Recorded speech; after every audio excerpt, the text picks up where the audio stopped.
I've lived in this town my whole life. It's the kind of place where nothing really changes, where everyone knows your name and your business, whether you like it or not.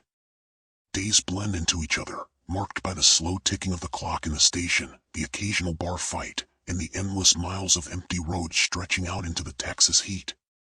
It was a quiet life, predictable, but after what happened all those years ago, I found comfort in the routine.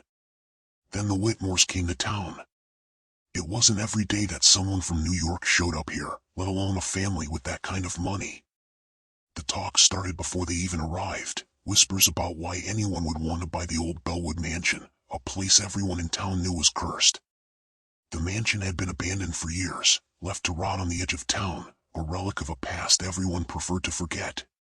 When the Whitmores moved in, something in our town shifted. There was an unease that I couldn't quite place, like the calm before a storm. People started to act differently, more on edge. The air felt thicker, the shadows a little darker.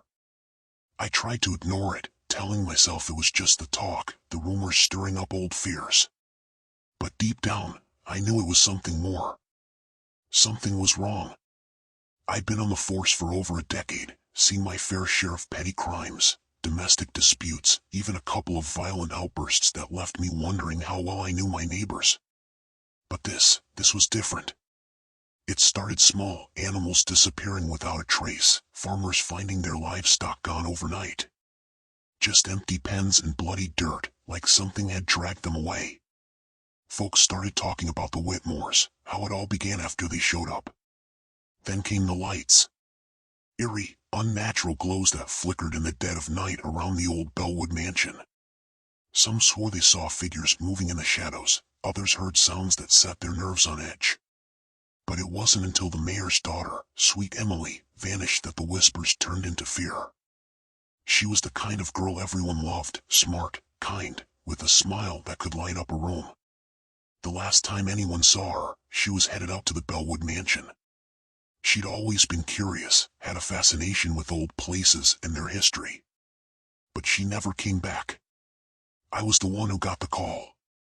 I remember standing outside that cursed mansion, staring at the darkened windows, knowing that something terrible was inside. We searched the grounds, every inch of that decaying estate, but there was nothing. No signs of a struggle, no footprints, no broken branches, nothing. It was like she'd been swallowed up by the earth itself. I've seen people disappear before, but never like this. It was impossible, like she'd just been erased from existence. And as I stood there, the hairs on the back of my neck prickling, I knew one thing for certain: whatever was happening in our town, it was only just beginning. The more I uncovered, the more I realized this wasn't just about a missing girl. The whole town had been pulled into a web of lies, and I was standing right at the center of it. The Whitmores were wealthy, sure, but wealth alone didn't explain the power they seemed to hold over people.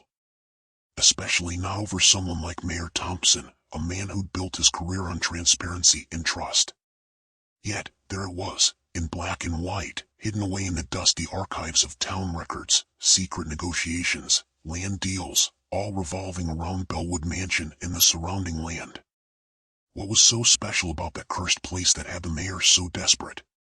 Desperate enough to sell off chunks of our town to outsiders, to people who didn't belong here? The deeper I dug, the more disturbing the connections became. Whispers of ancient rites, dark rituals, things that didn't belong in the world of the living. Every lead brought me back to that mansion, its rotting walls hiding secrets that no one wanted to admit existed. There were stories, old legends passed down in hushed tones, about how the mansion was built on cursed ground, how its walls had seen horrors that could never be forgiven. But this was more than just folklore. The Whitmores knew something they were willing to protect at any cost. And the mayor, he was caught in their grip, his hands tied by secrets he couldn't afford to let out. Emily's disappearance was just the beginning. There were more lives at stake, more darkness lurking beneath the surface. As I stared at the old blueprints of Bellwood Mansion, a chill ran down my spine. There were rooms on those plans that didn't exist anymore, sealed off, forgotten by time, or intentionally hidden. Whatever the Whitmores were after, it was buried deep within those walls, waiting for someone foolish enough to uncover it. And I was that fool. I'll never forget what I saw in that mansion. The moment I stepped inside, the air felt wrong, heavy, like it was pressing down on me, trying to crush the life out of my lungs. The walls, once grand and elegant, were now twisted with dark symbols, crudely carved into the wood and stone. The closer I got to the heart of the mansion, the louder the chanting became, low, guttural, and ancient. It wasn't a language I recognized, but the intent was clear. My flashlight flickered, struggling against the suffocating darkness as I moved deeper into the house. Every instinct screamed at me to turn back, to get out while I still could. But I couldn't leave her, Emily. I'd sworn to find her, to bring her home. But when I did find her, in that cold, stone chamber beneath the mansion, I wished I hadn't. She was there, in the center of that godforsaken room, surrounded by the Whitmores, their faces hidden in the shadows cast by the flickering candlelight. But it wasn't the Emily I knew. Her eyes, God, her eyes, they were empty, hollow, like a void that stared straight through you. Whatever she'd seen, whatever they'd done to her, had stolen her soul. She was just a vessel now, something twisted and broken. The Whitmores turned to me, their chanting stopping as if they'd known I was coming all along. They didn't try to stop me, didn't need to. I was frozen in place, paralyzed by the horror of it all. The leader, the patriarch of the family, stepped forward, his voice calm, almost welcoming as he explained. This wasn't about money or power in the way we understood it. This was about something far older, something that needed to be fed, to be appeased. Generations of Whitmores had kept it alive, feeding it with the blood of the innocent, keeping their power intact at the cost of countless lives. And now, Emily was next. But it wasn't just about her, it was about the town, about every person who had ever crossed the Whitmores. The ritual was a means of control, of dominion. By binding her soul, they were binding us all. The room began to spin, the chanting resumed, louder and more frantic. I wanted to scream, to fight, but I couldn't move. The truth was too much. I'd walked into a nightmare I couldn't escape, and there was nothing I could do to stop it. The last thing I saw before the darkness took over was Emily's face, twisted into a smile that wasn't her own, her eyes burning with a malevolence that didn't belong to this world. I barely made it out of that mansion alive. The walls seemed to close in on me as I stumbled through the dark, my pulse hammering in my ears, my breath coming in ragged gasps. When I finally broke free of that cursed place, the cold night air hit me like a slap in the face, but the terror still clung to me like a second skin.